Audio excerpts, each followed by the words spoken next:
Welcome to Game Changers with Molly Fletcher, where we take you behind the scenes with peak performers to learn what makes them tick and discover how you can apply their lessons to your life. I'm your host, Molly Fletcher.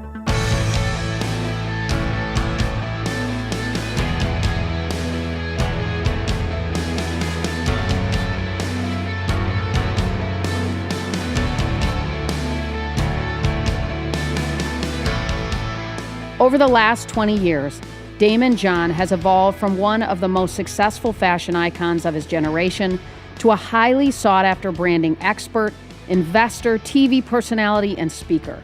Daymond made a name for himself as the founder of the urban clothing brand FUBU, growing the business from a makeshift factory out of his home into a multi-billion-dollar company. Today, millions of viewers know him as a judge on Shark Tank, where he invests in the dreams of entrepreneurs who come on the show to pitch their ideas.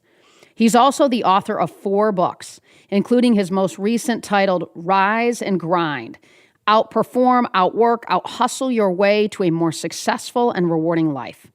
And that's exactly what we're going to talk about today as Daymond shares his story and the practical advice he's learned along the way. This is one you don't want to miss. Here's my conversation with Daymond John.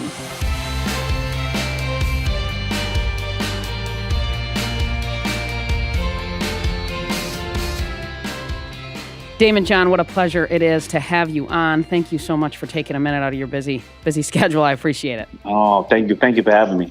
So let's dig in here. Where do you think your entrepreneurial sort of mindset came from? And what was your earliest memory of having kind of hustle that I have clearly uncovered that you've got?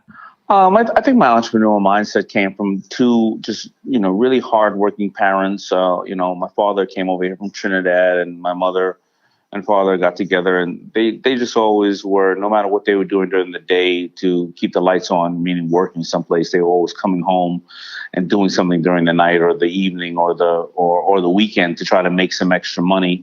And I think I just always constantly saw them by example working.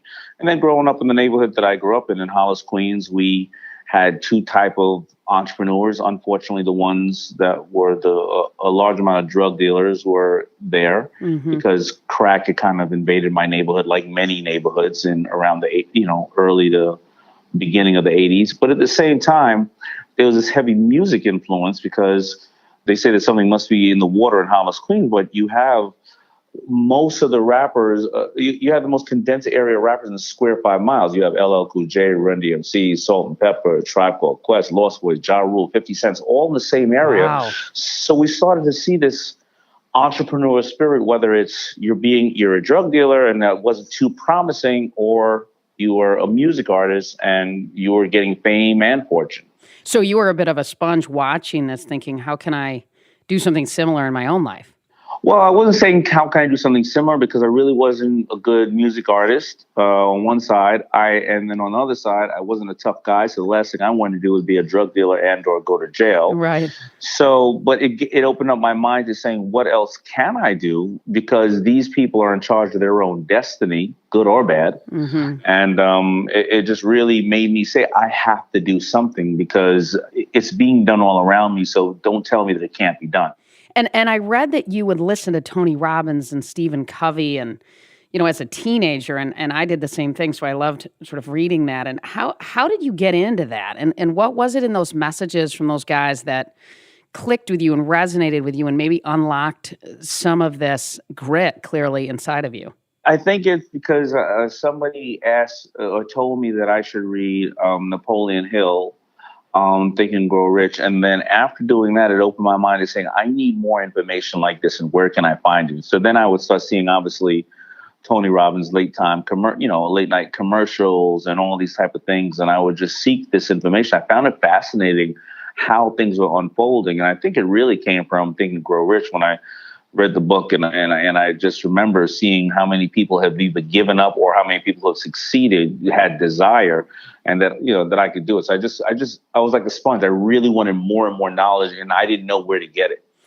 And so clearly these guys and so much of what you consumed helped you, unlock this vision for FUBU, I would imagine. And I've loved learning about how you launched FUBU. I mean, you were hand sewing these hats between shifts at Red Lobster and selling them on the corner, and now, of course, you turned it into $1 billion business.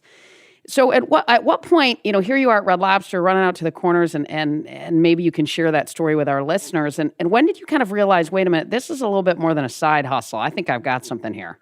Yeah, well, the quick story, if people haven't heard it, is that I went to someplace to look for this hat that I saw on a video. I think De La Soul was the music artist. And this hat just looked like a ski cap, but instead of a ball on the top, it's a tie on the top. And I wanted the hat, and I couldn't find it anywhere.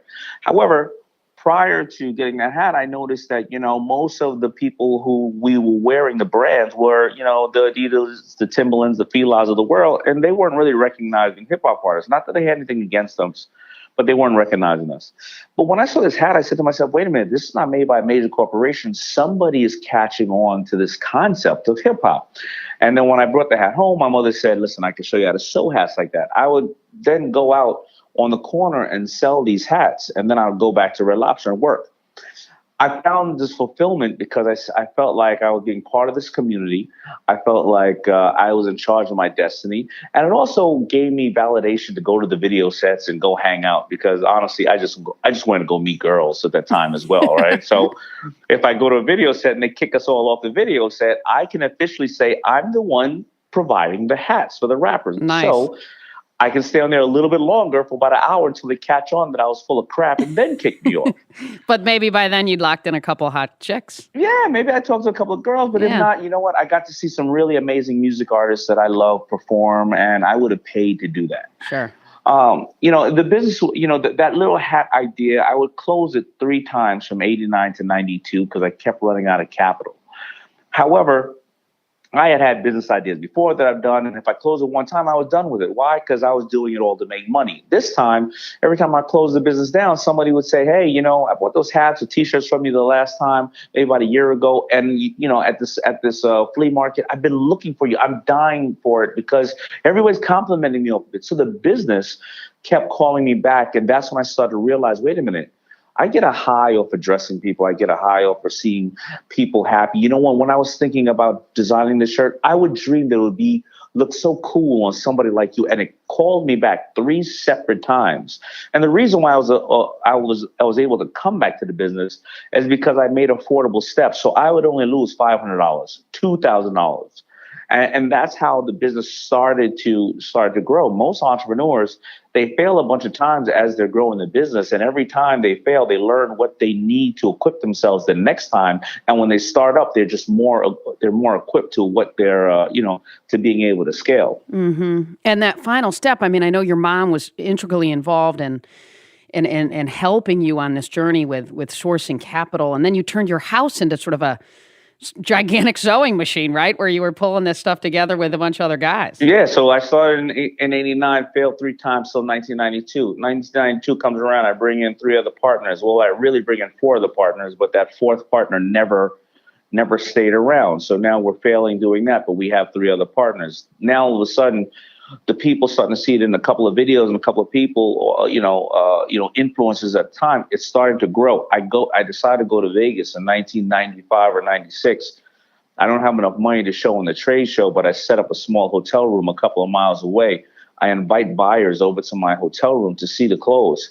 I write $300,000 in orders. Wow. Now I'm in trouble, actually. It's great, but I'm in trouble. It's like the people come on Shark Tank saying, I wish I would get an order from Walmart. No, you don't. All right? Exactly, right. Like, how are you going to fill it? Right. So now I come home and I got $300,000 in orders. Everybody expecting their clothes to be delivered in 6 months.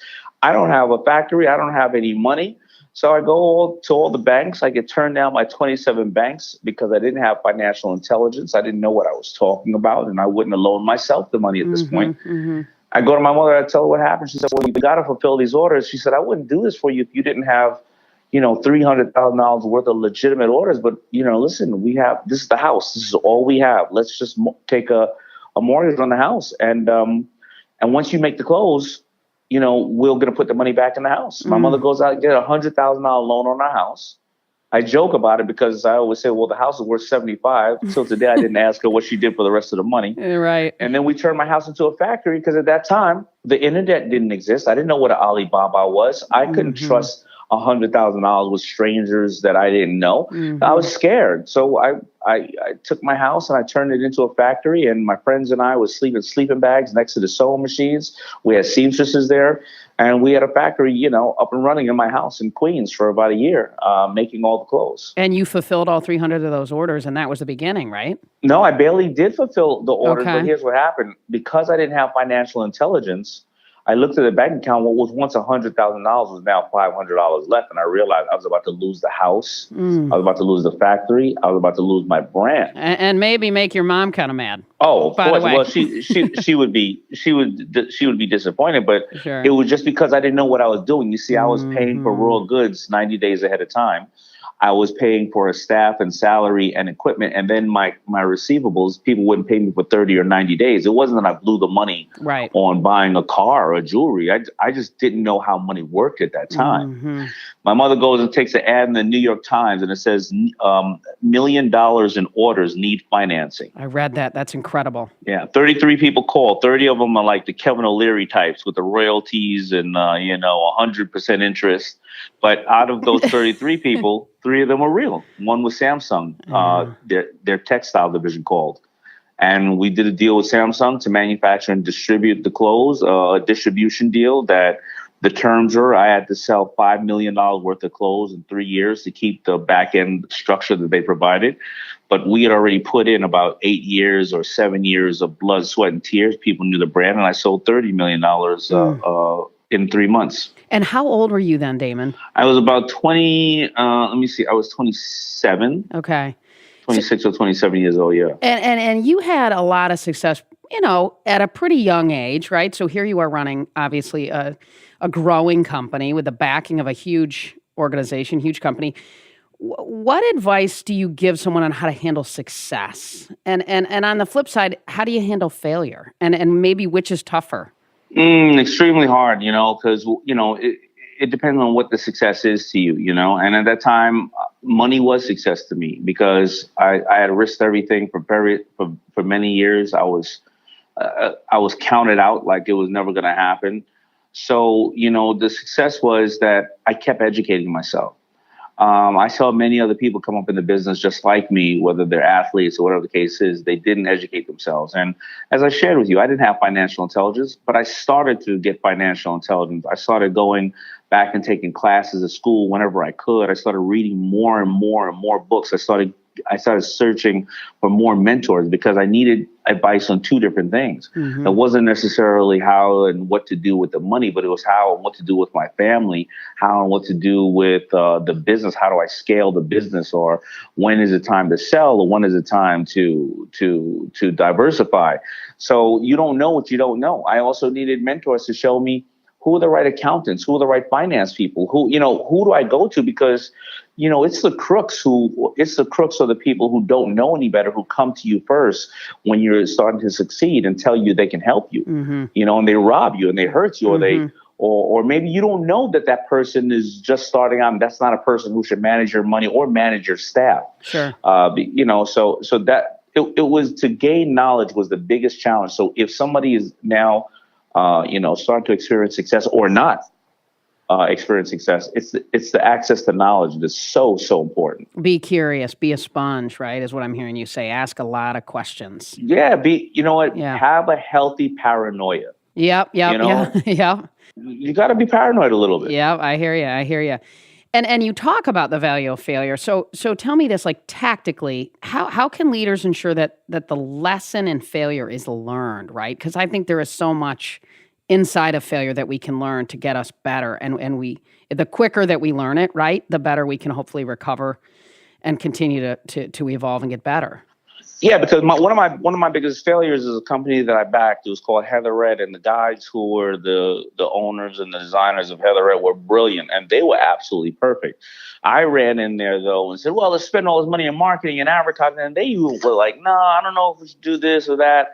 And I just thought, okay, now that I'm Mr. Daddy Warbucks and I got all this money, let's just spend money. And they wanted to curate it because they already were extremely popular because they were small. And I would learn later on that successful people, they do still look at everything almost like my book, The Power of Broke. They take these small steps with a small amount of resources, capital, and money, and they see how does it work at a small stage. And if it works really well, okay, now we can duplicate this in various different categories or in the states or countries or whatever the case is. But if it doesn't work out after trying to figure it out, they don't throw more money on it. What they do is they cut it and kill it no matter what, and they fail fast. And they find out, what did we learn from this? Mm-hmm. Did we not have the right consumer base? Did we not have the right target marketing? Did we not have the right product? Because product is king. You know, they try to find out what they learned from it, and then they improve in the future. You know, listen, even my company, FUBU, or all of them, most of us are only somewhat successful because we started 10 things. If you start a company once and you have the wrong financing, after you close it, the second company you have the right financing, but maybe you have the wrong legal structure, right? Mm-hmm. The third company, you have the right financing and legal structure, but you don't have the right distribution. By the time you get to number 10, you have them all in place. You know, but you got to fail fast. Yeah, and you got to learn, right, is what I'm hearing you say, for Of sure. Of course. So if I asked someone who worked for you for years, how would they describe your leadership style, your leadership approach? What do you think they'd say? You know, they would say open door policy. They would say he's ready to lift up a box just like you are. He's always going to be ready to work harder than you are, so you can't use that as an excuse. He's going to give you a chance. He's also going to tell you, though, you're hired for something very specific. So you have your job to do first. Second thing is anything the team needs you to do. And if you can do those things, then I'll give you an opportunity for us to come up with something and do something better together. Mm-hmm. You know, that you can profit share off of, because, you know, good people, they're always going to have a place to go. Bad people are not. So you want to retain talent for as long as possible.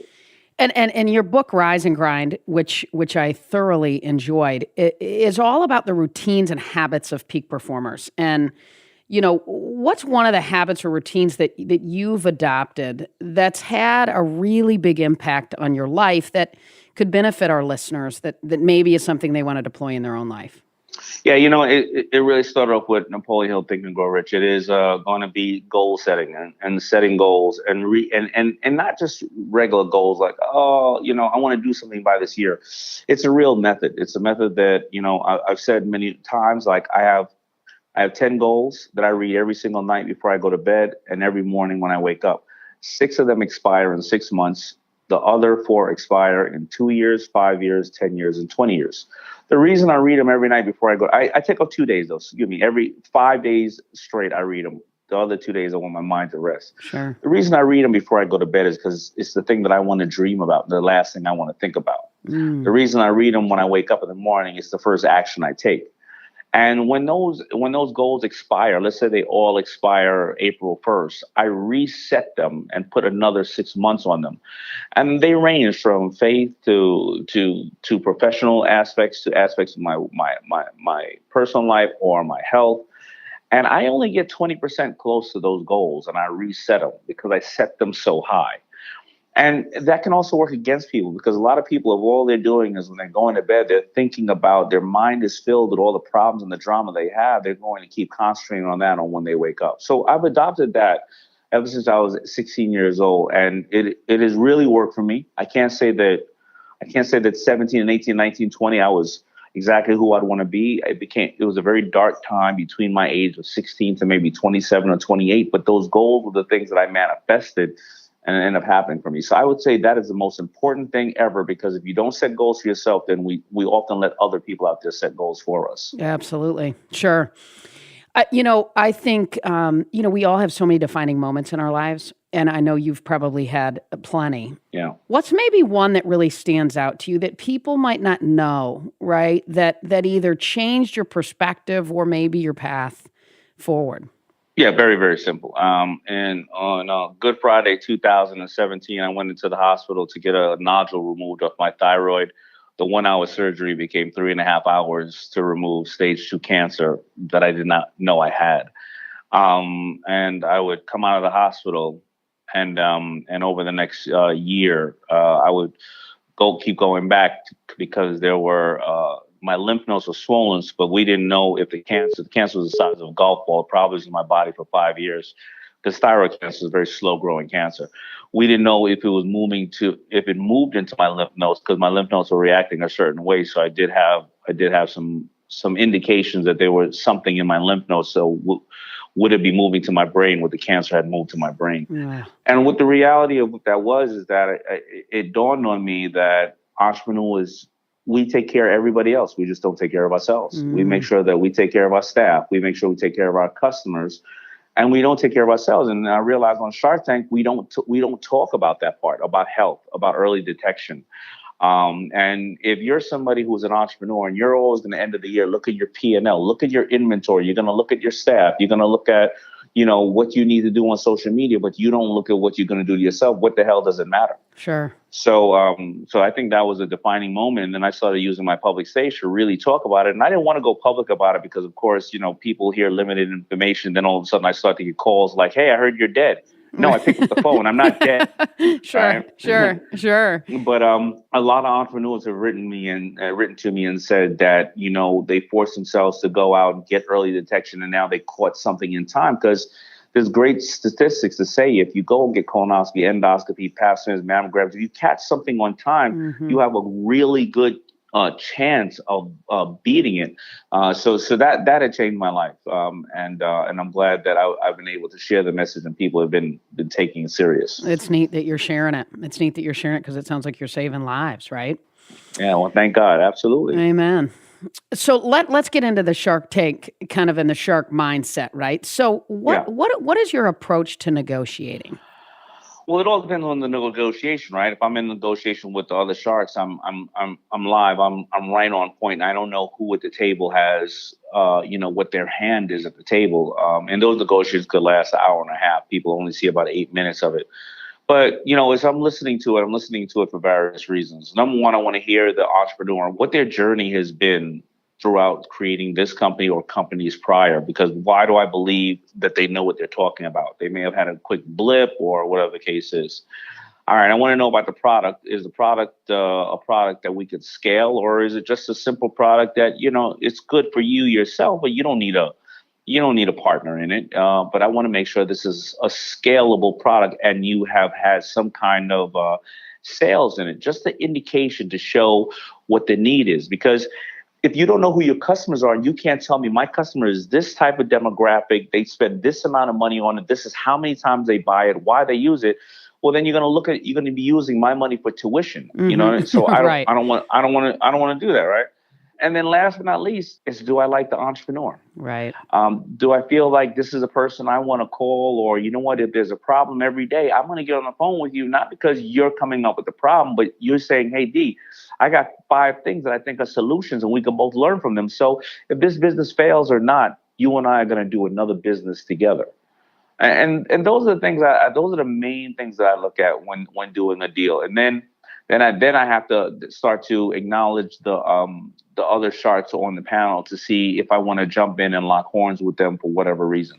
And so what do you think is the biggest mistake people might make when they're negotiating, Damon? Like, what comes up for you there?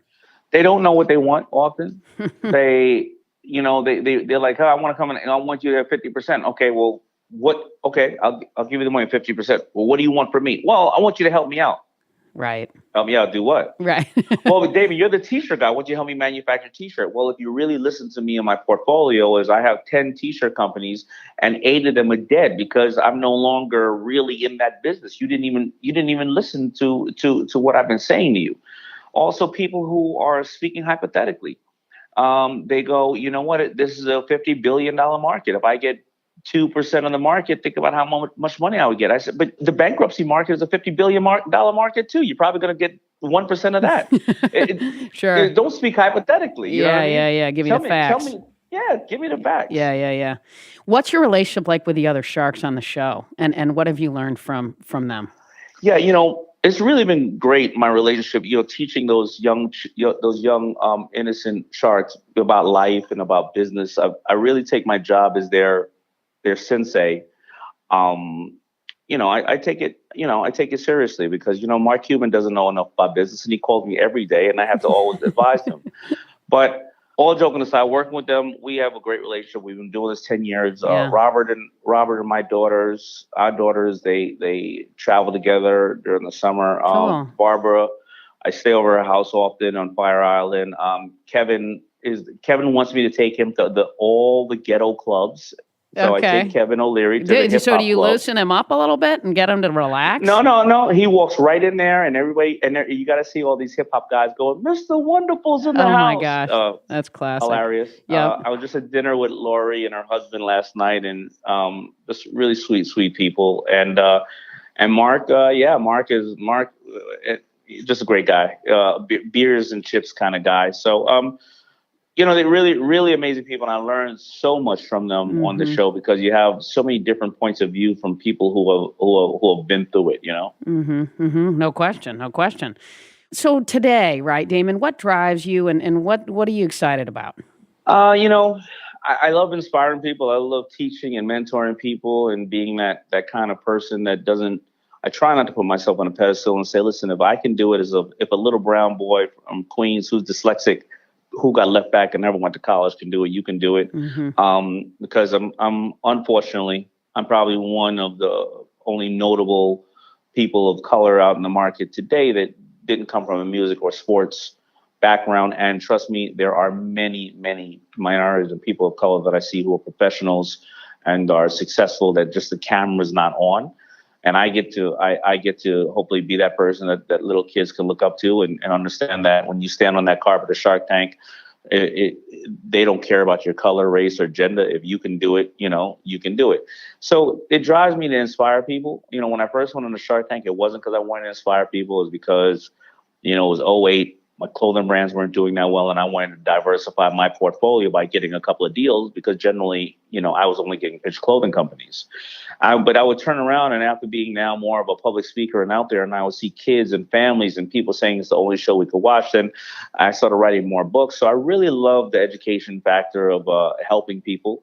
And also in return, when talking to all these great entrepreneurs, it's strengthening my businesses because I'm finding new ways that they're doing business. I mean, people think that I'm supposed to be Mr. Know-It-All. Well, if I'm Mr. Know-It-All, then my brand wouldn't be called FUBU. It would be called Nike.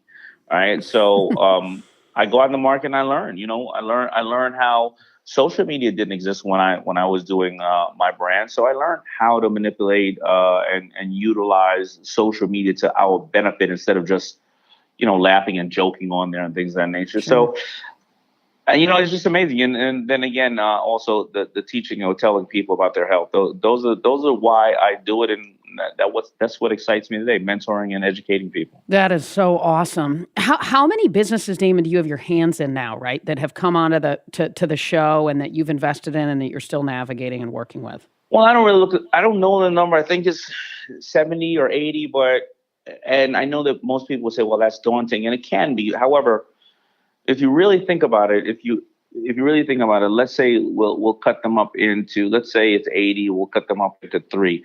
30% of them are companies that we put money in and they're not really doing well, or they may be falling by the wayside. Well, there's nothing for me to do there.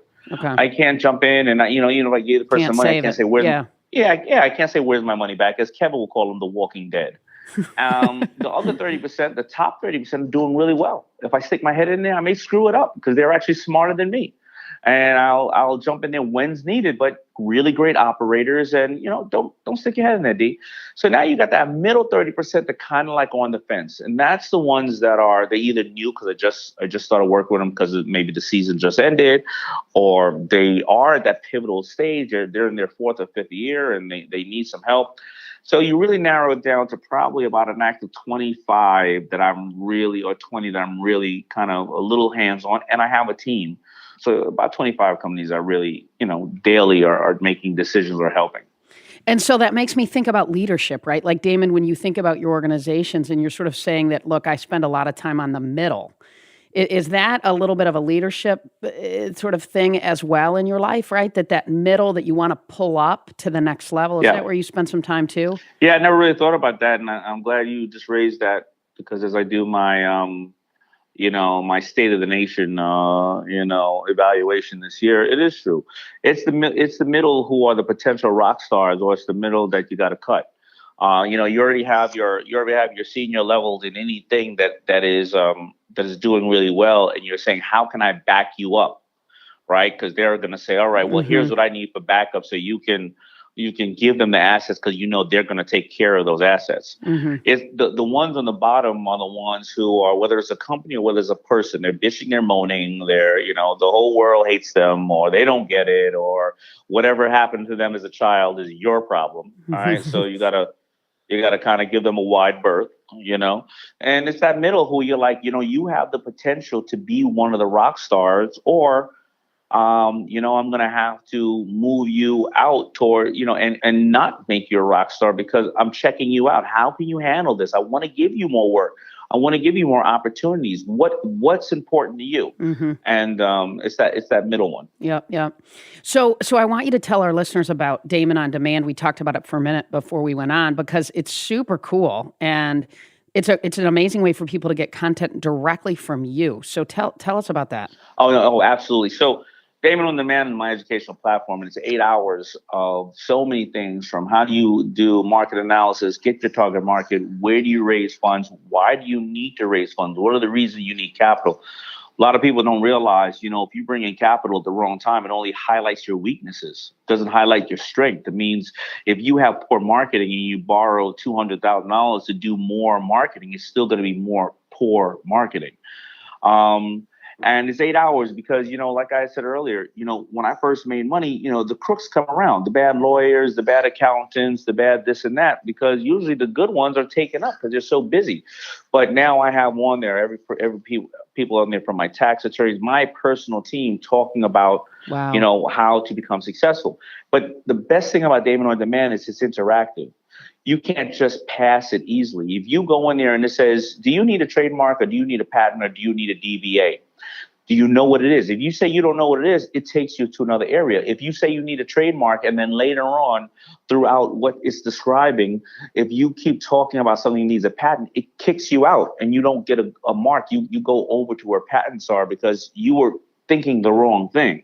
So you get graded on, and you're the only one that sees your grade, obviously. But it's helping you avoid about 10 years of all the landmines that I ran into. Wow. Because awesome. Where do you get all this information? Yeah, on one platform. Sure. So it's really, really amazing. And where do people find out about it, Damon? You can get DaymonOnDemand.com. Okay. You can go for DaymonOnDemand.com and get it. And also, of course, go onto my Instagram, and sometimes we'll do flash sales and things of that nature. But DaymonOnDemand.com, you can go there. And my name is spelled Damon, but like Raymond with a D. Yeah, D-A-Y. I know, I got it.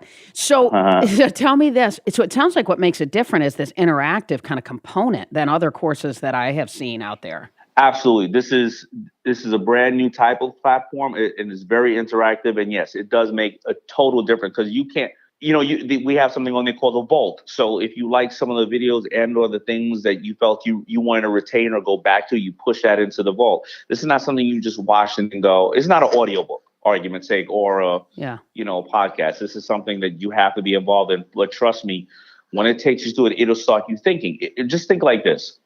10 years ago, a lot of the public, and I know what you have is a lot of business people, so they already know it. But 10 years ago, a lot of people, before watching Shark Tank, they didn't know what a royalty was, or margins were, or where's your distribution, your pipeline. It became the normal lingo in public culture because of Shark Tank. As you go through Damon On Demand, this will be your lingo as you're talking to banks and distributors and future partners and legal, your legal team and your accounting side. It'll educate you to be that person, to have that on the tip of your tongue, and then you'll start getting it more accurately to help you scale. Wow. Well, this is a no-brainer for entrepreneurs for sure. Absolutely.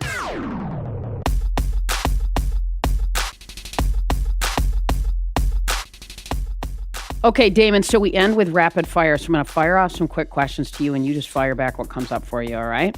Sure. All right, one word to describe yourself. Driven. All right, and morning and evening routine. You said you read your goals. Anything else? Pray. Give thanks. Yes. Last book you read? Buffetology. One thing on your bucket list? Tough one. One thing on my bucket list. Oh. I don't think, what do they call it? Windsurfing? Is windboarding? Oh, yeah. Yeah. Yeah, Uh-huh. that's right. Because I learned you're into archery and snowboarding, right? Yeah, archery, snowboarding. There you go. sure. Yeah, I'm in your world. All right. Favorite childhood memory. Favorite childhood memory? What would your mom say? Living in Hawaii. Okay. Favorite Shark Tank investment.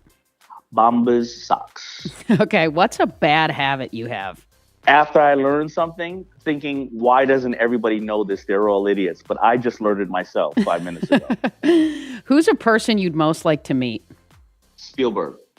What advice would you give your younger self? Please get financial intelligence.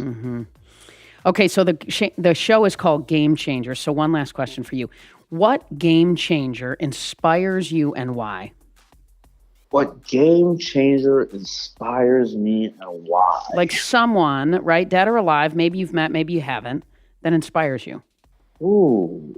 It's too easy of something to say because everybody knows about it. It's going to be my mother, but I would think my wife. Awesome. My wife inspires me the most, yeah. I think she believes in me more than I do. That's so awesome. That's why. That's awesome. Daymond, thank you for taking time. You're a busy man, and you inspire so many people, and I know you just did through this conversation, so thank you so much.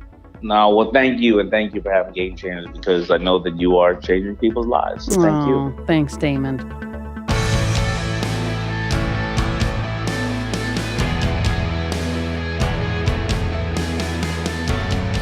Thanks, as always, for listening to Game Changers with Molly Fletcher.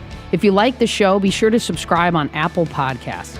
There you can listen to previous episodes and leave us a review, which helps other people find out about the show. For more about me, visit mollyfletcher.com. Until next time, stay curious and be bold.